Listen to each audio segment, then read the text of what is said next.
This is Vizi Pro 3 channel. In today's video, I will show you how to stop backup WhatsApp.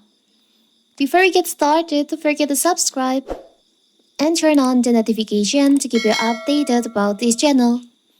So let's go. If you're a WhatsApp user, then you might already know the app lets us back up our data to the local storage and connected cloud service. Though there are times when users wish to stop WhatsApp backup from taking place due to different reasons. Thankfully, learning how to stop WhatsApp backup is pretty easy as you can enable or disable these services whenever you want. So how to do it? It's so simple. So first of all, of course, we have to open our WhatsApp. Now you can go to the settings by tap on the upper right corner, the three dots over here.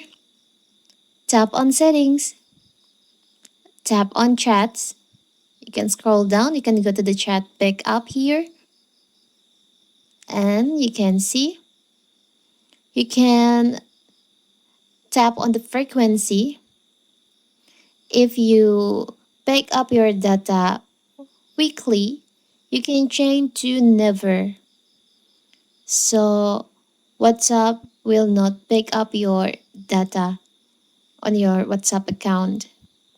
It's so simple, right? So that is how to stop backup on WhatsApp account. Don't forget to like and subscribe and turn on the notification to keep you updated about this channel. Thank you and see you.